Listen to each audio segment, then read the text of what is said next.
Ini adalah rahasia tengah malam. Beranikah kau mendengarnya?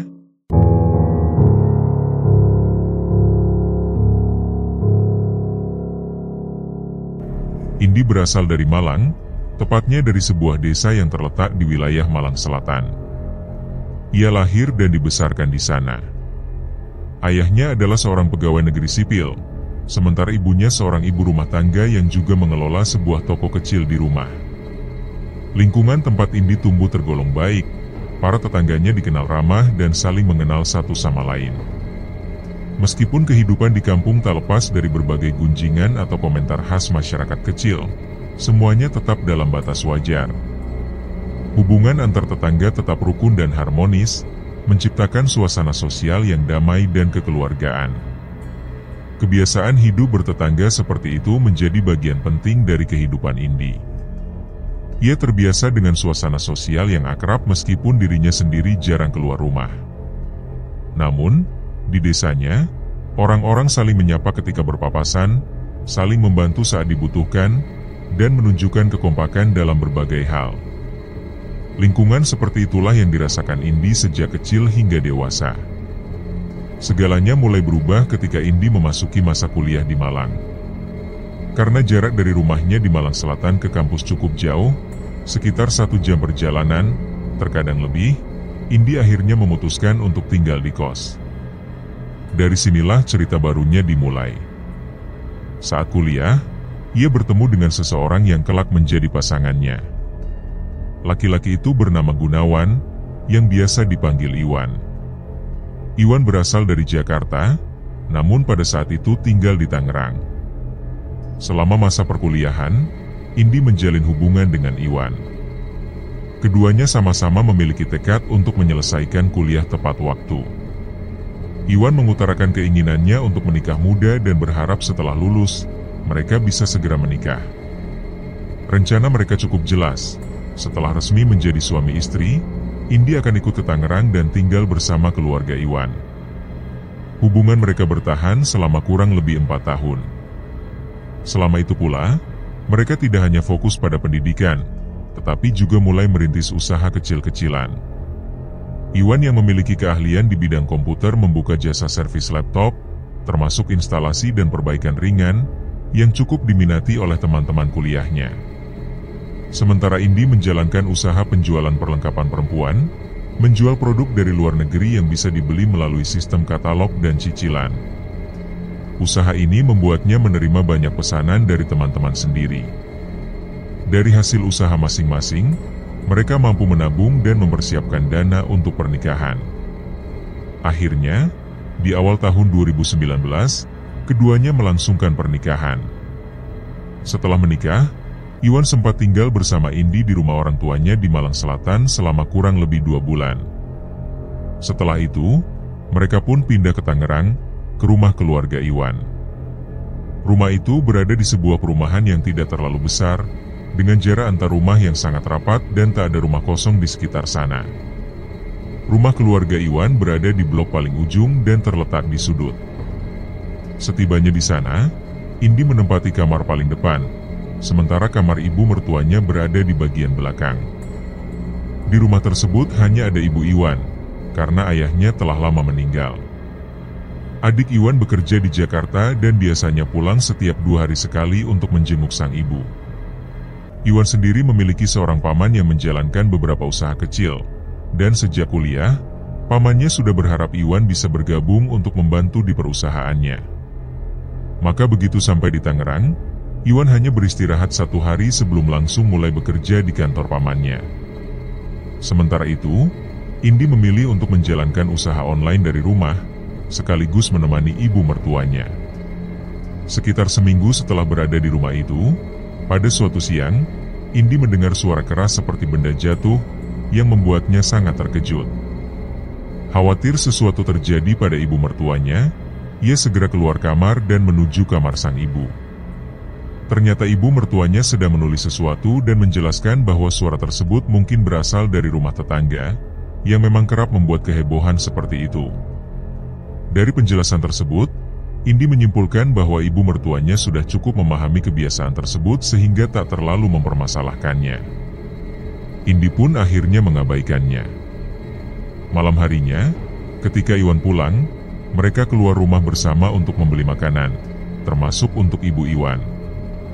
Saat berjalan keluar, pandangan Indi tertuju pada seorang ibu-ibu yang duduk di kursi rotan di teras rumah sebelah, tepat di samping rumah mereka. Sosok itu tampak mencolok, rambutnya sudah memutih semua, agak keriting dan tampak berantakan. Ibu itu duduk diam, terus memperhatikan Iwan dan Indi yang melintas. Indi sempat melemparkan senyum ke arahnya, tetapi tak melihat Iwan menyapa balik. Rasa penasaran muncul dalam benaknya. Sambil berjalan, ia bertanya-tanya dalam hati mengapa suaminya bersikap demikian terhadap tetangganya sendiri. Iwan kemudian menyatakan bahwa wanita tersebut memang dikenal sebagai orang yang mengalami gangguan kejiwaan. Menurutnya, perilakunya seringkali aneh dan sulit dimengerti, sehingga ia sendiri memilih untuk tidak memperdulikannya. Iwan bahkan menyarankan agar Indi menganggap wanita itu seperti bukan tetangganya. Ucapan suaminya itulah yang membuat rasa penasaran Indi semakin tumbuh.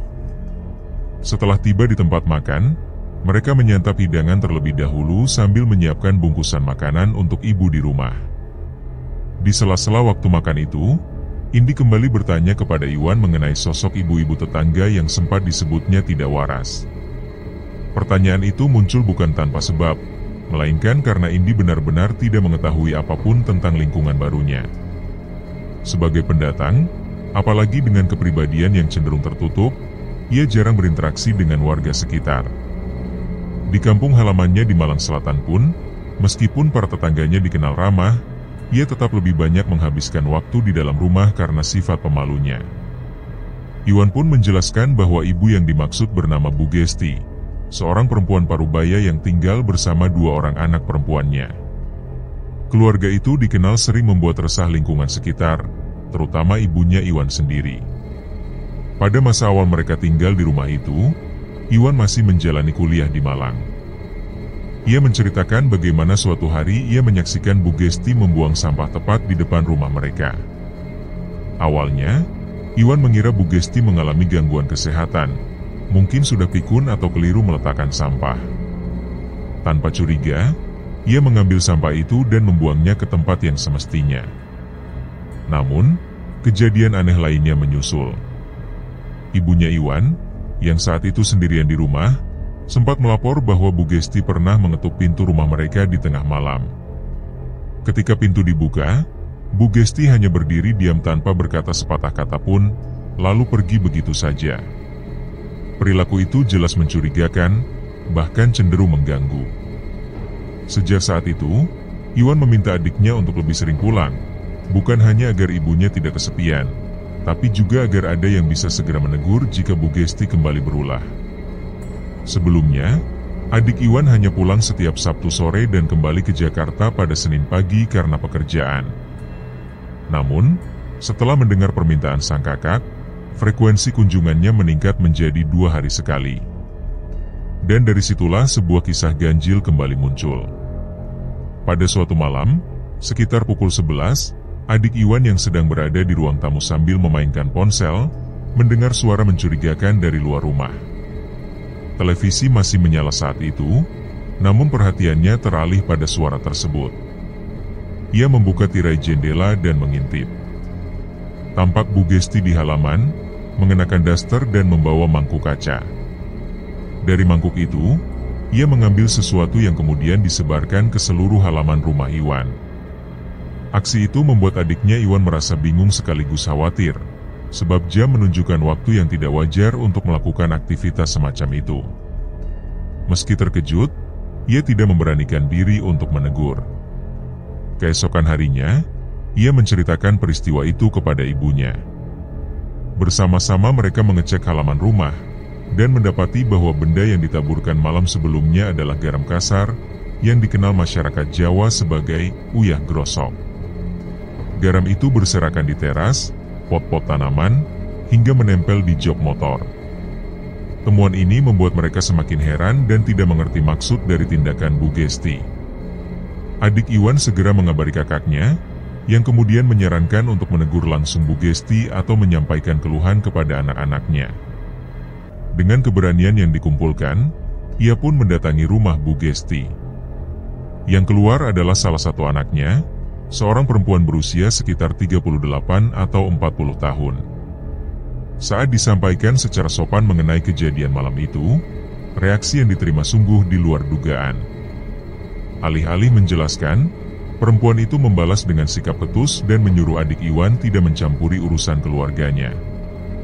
Bahkan dengan nada tinggi, ia menyarankan agar persoalan ini dilaporkan saja kepada ketua RT jika merasa terganggu.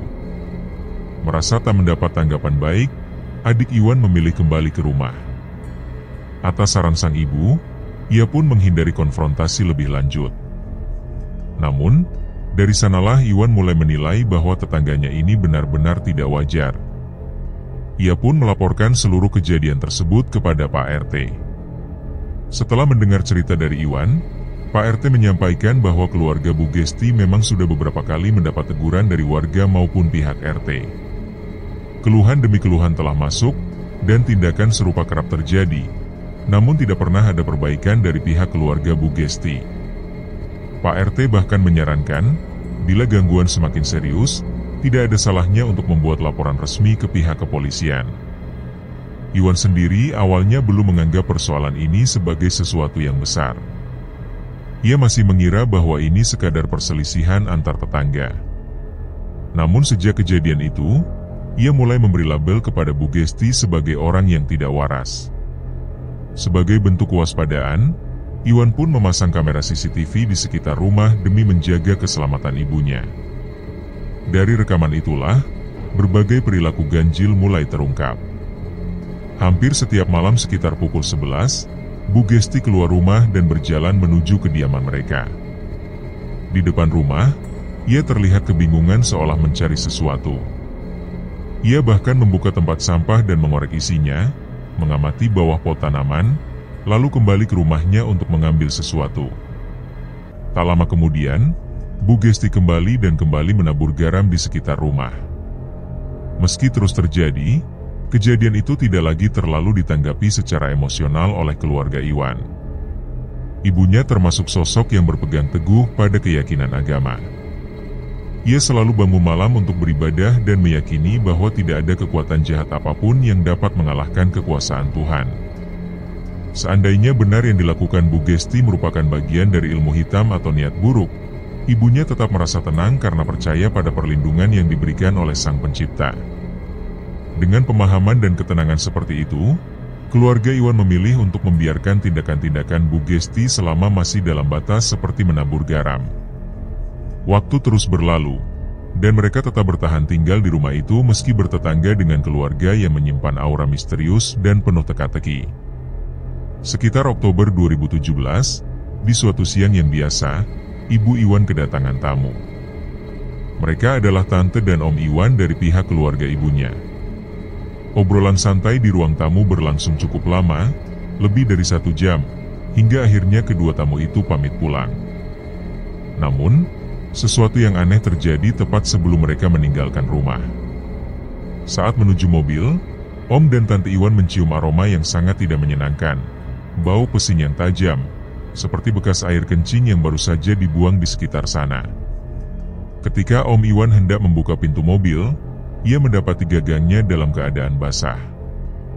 Rasa penasaran pun membawanya untuk memeriksa bagian depan kendaraan.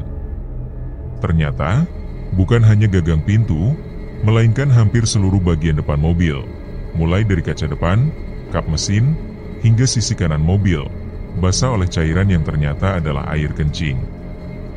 Ia pun segera membasuh mobil dengan air. Mengetahui kejadian memalukan itu, Ibu Iwan langsung menghubungi putranya karena tidak tahu cara memeriksa CCTV. Iwan meminta ibunya menunggu adiknya pulang untuk membantu. Setelah Om dan Tante Iwan pulang, adik Iwan tiba malam harinya dan langsung memutar ulang rekaman kamera pengawas. Ternyata, dugaan Ibu Iwan benar. Dalam rekaman terlihat sosok Bu Gesti keluar dari dalam rumahnya sambil membawa plastik bening berisi cairan berwarna kuning. Tanpa ragu, wanita itu menyiramkan cairan tersebut ke mobil Om Iwan yang terparkir di depan rumah. Saat kejadian berlangsung, Ibu Iwan bersama tamunya memang tengah asyik mengobrol, tak menyadari ulah tetangganya itu. Rekaman itu segera dikirimkan oleh adik Iwan kepada Iwan. Melihat bukti yang jelas dan tak terbantahkan, Iwan pun langsung geram dan meminta agar perbuatan itu segera dilaporkan kepada polisi. Keesokan harinya, laporan resmi diajukan, dan sekitar pukul 1 siang, 2 orang polisi mendatangi rumah Bu Gesti. Kedatangan aparat hukum membuat suasana berubah tegang. Bu Gesti bersama anaknya tak kuasa menahan tangis, memohon ampun dengan penuh emosi. Mereka berjanji tidak akan mengulangi perbuatannya, disaksikan oleh 2 petugas, warga sekitar, dan juga ketua RT. Sebenarnya, pihak kepolisian bisa saja langsung membawa Bu Gesti untuk diproses lebih lanjut, tetapi karena Ibu Iwan memilih untuk memaafkan, laporan tersebut akhirnya dicabut. Sejak saat itu, gangguan dari Bu Gesti dan keluarganya berhenti. Namun, ketenangan itu hanya bertahan sementara. Di tahun 2019, ketika Iwan dan istrinya, Indi, mulai tinggal di rumah tersebut, Bu Gesti kembali berulah. Setahun berselang, tepat di tahun 2020, sebuah insiden kembali mengguncang rumah tangga Iwan. Pada malam itu, keluarga Iwan tengah bersantai di ruang tamu setelah makan malam. Suasana mendadak berubah ketika aroma menyengat menyeruak ke dalam rumah. Bau asap terbakar memenuhi ruangan, memicu kekhawatiran Ibu Iwan yang memiliki penyakit asma dan sangat sensitif terhadap bau. Indi sempat memperhatikan, ruangan itu benar-benar dipenuhi asap putih yang membuat napas terasa sesak. Iwan segera keluar untuk mencari sumber asap dan mendapati Bu Gesti tengah membakar sampah di tong yang diletakkan tepat di pojok rumahnya, sangat dekat dengan kediaman Iwan. Rumah Bu Gesti memang tidak berpagar, dan posisi pembakaran itu membuat asap langsung masuk ke rumah Iwan. Amarah Iwan pun memuncak. Ia meluapkan emosinya dengan teriakan keras yang disaksikan langsung oleh Indi dan adiknya. Suasana semakin panas ketika anak Bu Gesti keluar dan membalas dengan kata-kata kasar. Perdebatan sengit pun pecah di tengah malam. Tetangga yang mendengar keributan mulai berdatangan. Sebagian besar dari mereka langsung tahu siapa biang keroknya. Beberapa bapak-bapak berusaha menenangkan Iwan, sementara para ibu-ibu justru mengarahkan kemarahan mereka pada Bu Gesti dan anaknya. Mereka mengecam tindakan pembakaran sampah yang berulang kali dilakukan, meskipun sudah dilarang. Sekitar setengah jam kemudian, ketua RT dan 2 orang warga lain datang menengahi. Sebuah peringatan keras pun diberikan kepada keluarga Bu Gesti. Jika ada masalah lagi yang disebabkan oleh mereka, seluruh warga telah sepakat untuk menyeret mereka ke jalur hukum. Ketegasan warga membuat keluarga Bu Gesti gentar, dan sejak malam itu mereka tak lagi berani bertindak semena-mena. Namun, ketegangan di lingkungan itu mencapai puncaknya pada tahun 2021.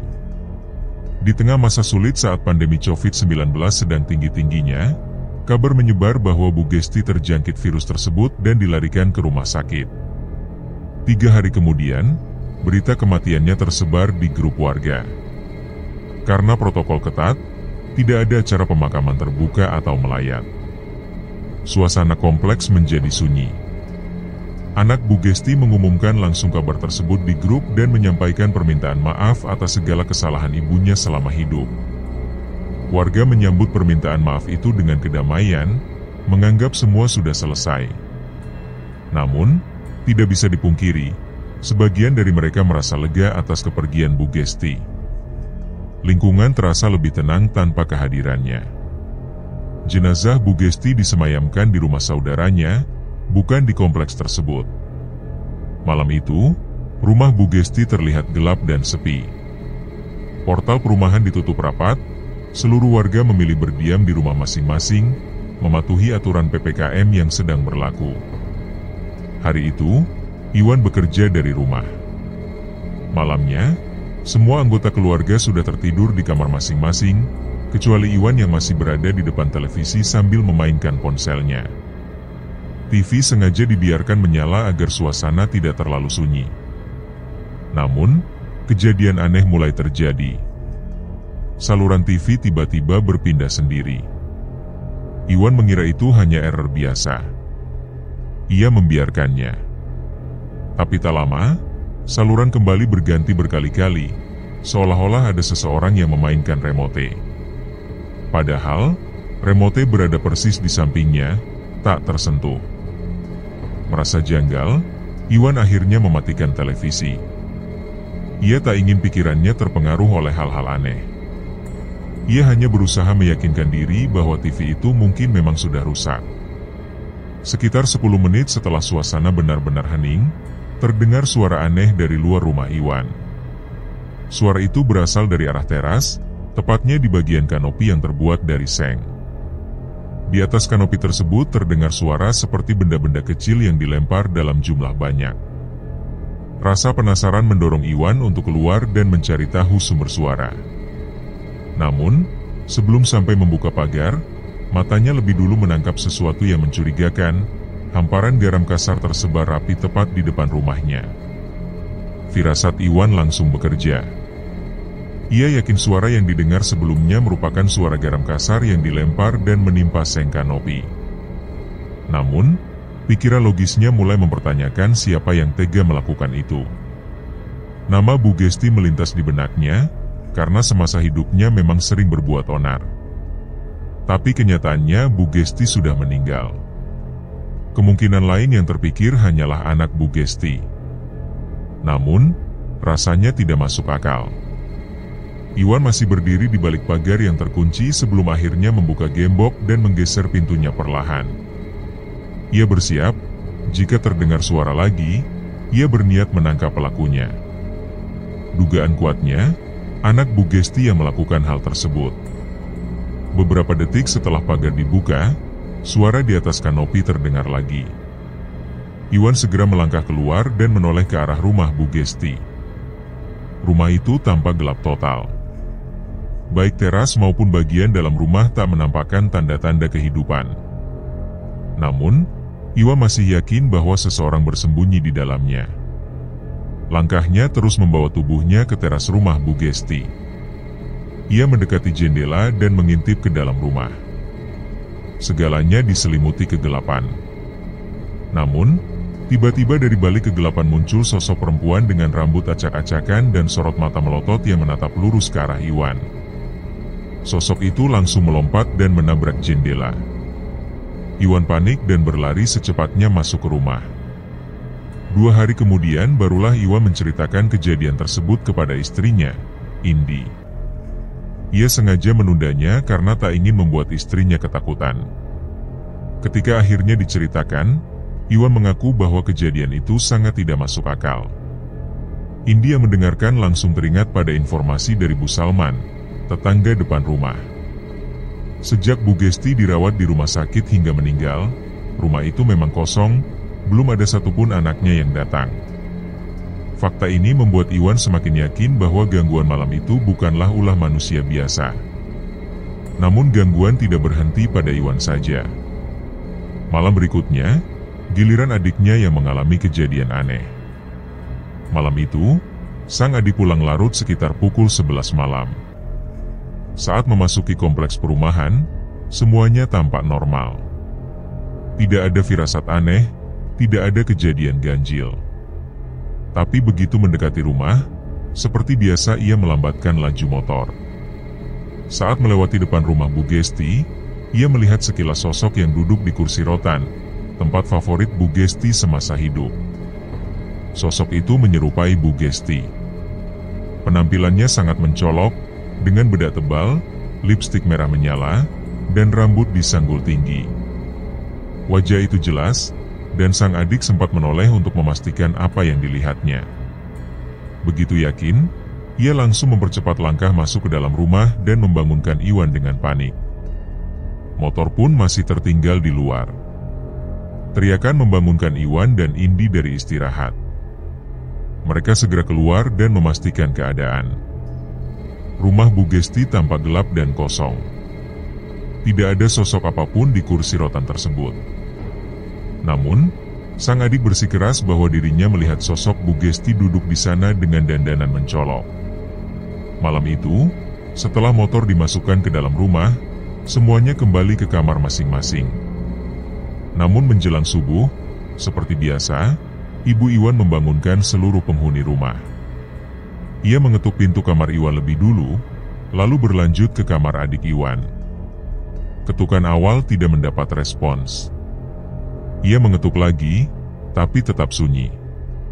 Baru kemudian terdengar suara dari dalam kamar, disusul teriakan panik dan pintu yang dibuka dengan keras. Sang adik berlari ketakutan ke arah ibunya. Iwan dan Indi yang sedang salat subuh turut mendengar teriakan tersebut. Ketika kamar sang adik diperiksa, keadaan di dalam benar-benar kacau. Buku-buku yang biasanya tersusun rapi berserakan di lantai, dan kasur dipenuhi oleh tumpukan sampah, bukan sisa makanan, melainkan bungkus camilan dan kertas bekas. Semuanya terlihat seperti sengaja ditumpahkan di atas tempat tidur. Kejadian itu membuat sang adik gemetar. Ia bercerita bahwa sebelumnya kamar dalam keadaan rapi. Namun saat terbangun karena panggilan ibunya, ia mendapati ruangan dalam kondisi berantakan dan tubuhnya dipenuhi sampah. Padahal pintu kamar selalu terkunci dari dalam, dan tidak ada orang lain yang bisa masuk. Setelah salat, ia menceritakan kepada ibunya bahwa malam itu, saat baru pulang dan hendak memasukkan motor, ia sempat melihat sosok Bu Gesti yang berdandan aneh. Ibunya yang tidak mengetahui kejadian sebelumnya hanya bisa terdiam mendengarkan. Siang harinya, saat hanya ada ibu mertua dan Indi di rumah, datanglah seorang tamu bernama Butari. Rumahnya masih satu blok, meskipun berada di ujung jalan. Kedatangannya untuk membahas urusan keuangan acara 17-an dan berbagai hal seputar lingkungan. Setelah obrolan utama selesai, Butari memulai cerita tentang pengalaman mistis yang dialami suaminya. Suami Butari dikenal sebagai sosok yang jarang keluar rumah. Setelah pulang kerja, ia lebih sering langsung masuk rumah dan tidak terlalu mengenal tetangga. Berbeda dengan Butari yang aktif bersosialisasi. Karena itu, kejadian yang akan diceritakan Butari terdengar mengejutkan, sebab suaminya nyaris tak pernah terlibat dengan urusan luar rumah, apalagi yang berkaitan dengan urusan gaib di lingkungan tempat tinggal mereka. Suatu malam, suami Butari baru saja pulang dari luar kota. Saat memasuki perumahan, suasana cukup gelap karena penerangan jalan masih minim. Di kanan dan kiri jalan banyak lahan kosong yang belum terisi. Waktu itu menunjukkan pukul 2 pagi. Ketika mobilnya melaju memasuki area perumahan, ia tiba-tiba melihat sosok seorang perempuan tua, sekitar usia 60-an, berdiri di tengah jalan seolah menghalangi jalannya. Sosok itu membuatnya terkejut karena jam segitu biasanya jalanan sepi dan tak ada orang yang berdiri di tengah jalan. Karena kurang mengenal tetangga sekitar, suami Butari mencoba mendekat untuk mencari tahu siapa perempuan itu. Ia berusaha memancing agar perempuan tersebut berpindah dengan menyalakan klakson pelan-pelan, berharap agar tidak mengagetkan.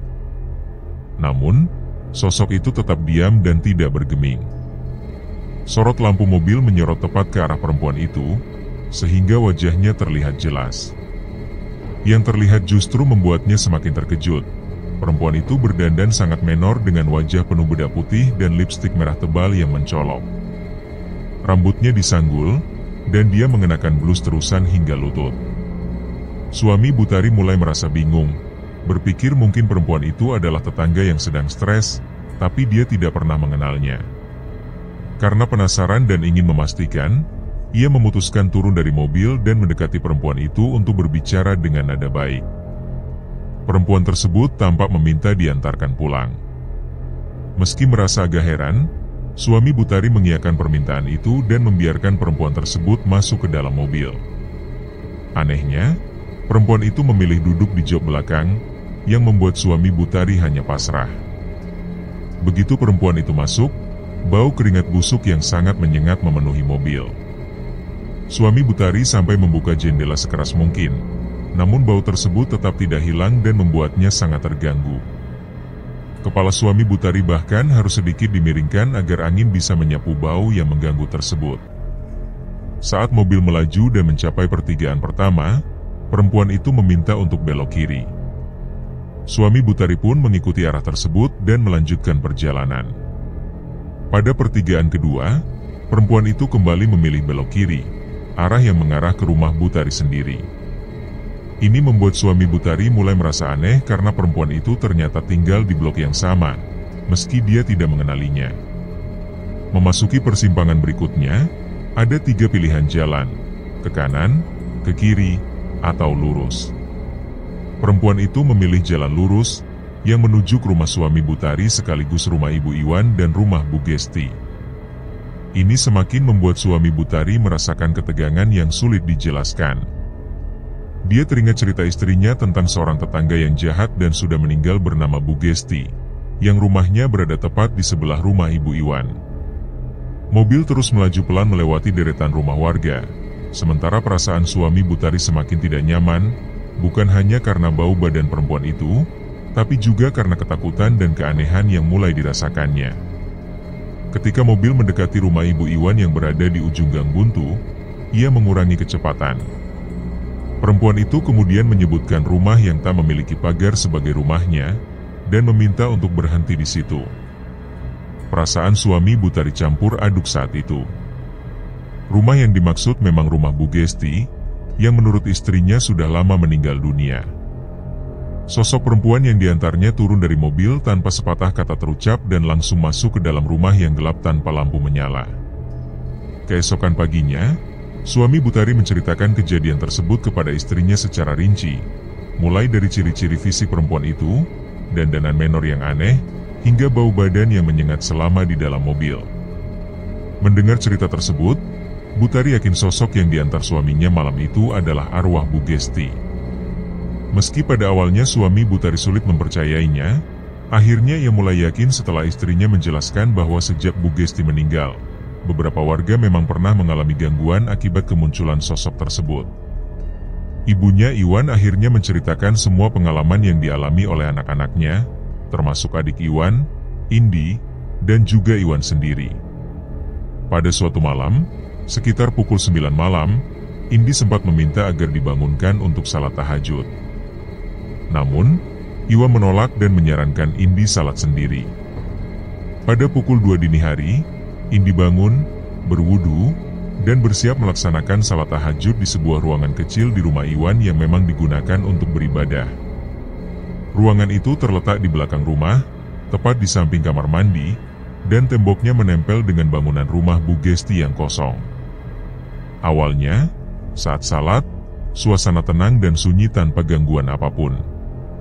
Namun, lama-kelamaan Indi mulai mendengar suara seperti pukulan dari arah tembok rumah Bu Gesti. Indi sudah paham itu adalah gangguan mistis, karena rumah itu memang kosong dan tak berpenghuni. Suara pukulan di dinding terdengar berulang, hingga kemudian berubah menjadi suara gedoran. Tak lama kemudian, suara itu berhenti, tapi digantikan dengan suara teriakan perempuan yang terdengar sampai ke ruangan salat. Meskipun suara-suara itu terus mengganggu, Indi tetap khusyuk melanjutkan salat tahajud sampai selesai. Setelah selesai, Indi beranjak ke kamar untuk beristirahat sambil menunggu waktu subuh. Namun, tiba-tiba perasaan kesal dan jengkel muncul karena terus diganggu sosok di rumah Bu Gesti. Indi lalu mengenakan jilbab, mengambil ember berisi air, dan menuju ke rumah Bu Gesti. Di sana, suasana gelap dan sepi, dan Indi memastikan tidak ada orang di dalam rumah tersebut, meski suara teriakan perempuan masih terdengar. Dengan penuh kesungguhan, Indi membacakan ayat-ayat suci Al-Quran, dimulai dari Al-Fatihah, ayat kursi, dan beberapa ayat pendek lainnya sambil menghadap ke ember berisi air. Saat bacaan berlangsung, suara teriakan berubah menjadi suara kesakitan yang memilukan. Setelah bacaan selesai, Indi meniupkan bacaan ke dalam air lalu menyiramkan air tersebut ke seluruh bagian rumah Bu Gesti sambil mengucapkan kalimat doa. Saat air dalam ember hampir habis, suara teriakan perempuan yang sangat panjang dan menyakitkan itu terdengar lebih keras, lalu perlahan menghilang bersamaan dengan habisnya air yang disiramkan. Setelah kejadian itu, Indi kembali ke rumah dan merasakan kelegaan yang luar biasa. Sejak saat itu, gangguan-gangguan yang mereka alami perlahan menghilang dan tidak muncul lagi.